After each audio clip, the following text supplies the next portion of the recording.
Pregnancy test అయిన తర్వాత pregnancy టెస్ట్లో నాది పాజిటివ్ వచ్చిన తర్వాత నేను ఫస్ట్ టైం చేయించుకున్న స్కానింగ్ ఇది. అప్పుడు స్కానింగ్లో 5 వీక్స్ 3 డేస్ అని ఉంది. అప్పుడు 5 వీక్స్ అప్పుడు నేను స్కానింగ్కి వెళ్ళాను. కన్ఫర్మ్ అయినప్పుడు ఆటోమేటిక్గా మనకి 5th వీక్ వచ్చి ఉండేది కాబట్టి అప్పుడు 5 వీక్స్ 3 డేస్కి నాకు ఇక్కడ 5 వీక్స్ 1 డే అన్నట్టు వచ్చింది. మొత్తానికి నాకు ఈ స్కాన్లో మటుకు యోక్ శాక్ కనపడుతుంది, ఫీటల్ ఫోల్ నాట్ సీన్ అనేసి ఉంది. ఇంకా 2 వీక్స్ ఆగి తర్వాత మళ్ళీ స్కాన్ చేయించుకో 7th వీక్ అని చెప్పారు. దాంతో నేను ఓకే అన్నాను. ఇంకా నేను ఇంటికి వెళ్ళిపోయాను.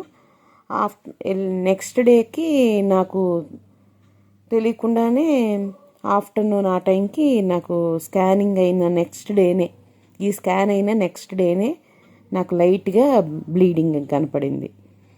నాకు లైట్గా బ్లీడింగ్ కనపడగానే నేను చాలా భయపడిపోయాను. వెంటనే హాస్పిటల్కి కాల్ చేశాను, ఇలా నాకు బ్లీడింగ్ వచ్చింది అని. అది కూడా ఏమి ఎక్కువ రాలేదు, లైట్గా బ్లీడింగ్ అయితే అయ్యింది.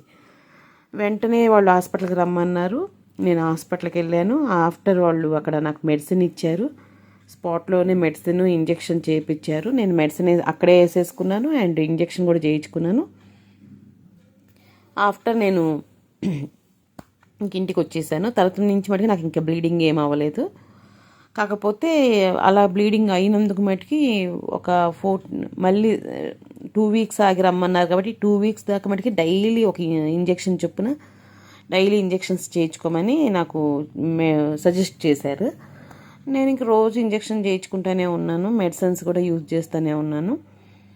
ఆఫ్టర్ 7 వీక్స్ అయ్యింది అన్నప్పుడు మళ్ళీ నేను స్కానింగ్కి వెళ్ళాను. అప్పుడు నిజానికి 7 వీక్స్ అయ్యి ఉండిద్ది అనమాట. అప్పుడు నేను మళ్ళీ స్కానింగ్కి వెళ్ళాను 2 వీక్స్ ఆగి నేను స్కానింగ్కి వెళ్ళేసరికి డాక్టర్ స్కాన్ చేసి ప్రస్తుతానికి అది ఏమీ ఫీటల్ పోల్ లాంటిది ఏమీ కనపడట్లేదు అని చెప్పారు. అప్పుడు రియల్గా అయితే 7 వీక్స్ 3 డేస్ అయింది. ఇక్కడ నా సెకండ్ స్కానింగ్ రిపోర్ట్ ఇది. 7 వీక్స్ 3 డేస్ అని ఉంది. కాకపోతే అక్కడ బేబీ వీక్స్ అన్నది ఉంటుంది కదా, మన ప్రెగ్నెన్సీ వీక్స్.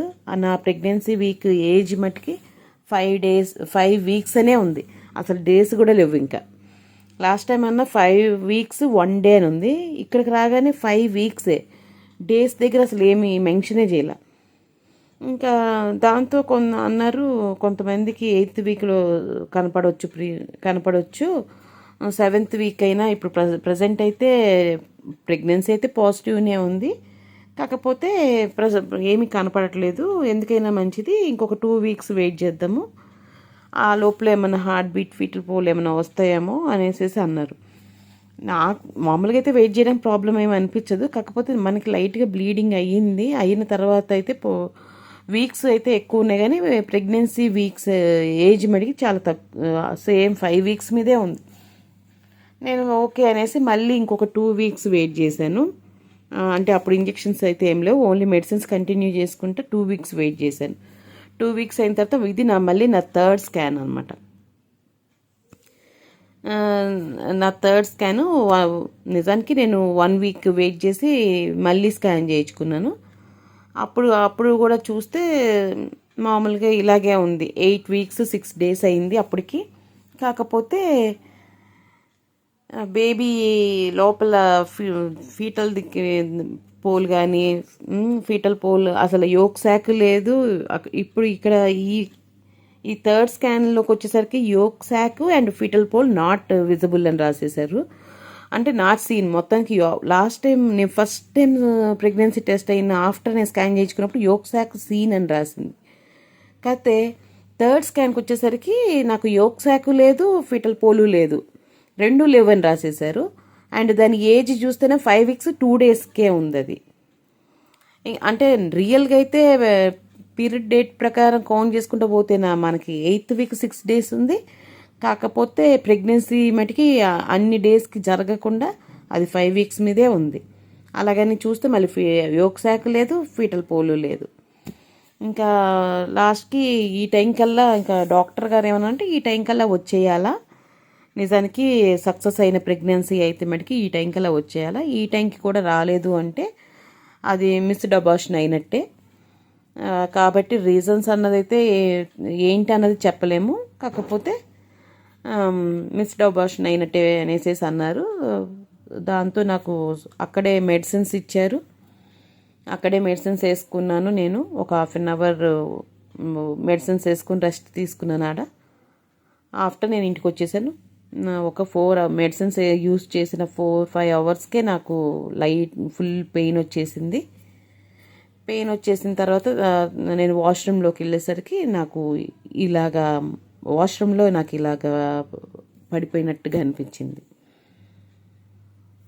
సో ఇది నా miscarriage pregnancy, IVF miscarriage pregnancy. ఏది ఏమైనా న్యాచురల్ ప్రెగ్నెన్సీకి ఐవీఎఫ్ ప్రెగ్నెన్సీకి చాలా డిఫరెన్స్ ఉన్నాయి. ఒకవేళ ఐవీఎఫ్ ద్వారా ప్రెగ్నెన్సీ తెచ్చుకుంటే మటుకి మనము డాక్టర్ని 3 months దాకా మార్చకూడదు. వాళ్ళు చెప్పినట్టుగా time to time medicines use చేయాలి. మెడిసిన్స్ కనుక మనం కొంచెము యూస్ చేసి ఒక 3 days గ్యాప్ తీసుకున్నా కూడా అబార్షన్ అయ్యే ఛాన్సెస్ ఎక్కువగానే ఉంటాయి. నేను చేసిన మిస్టేక్ ఇదే అని నేను అనుకుంటున్నాను.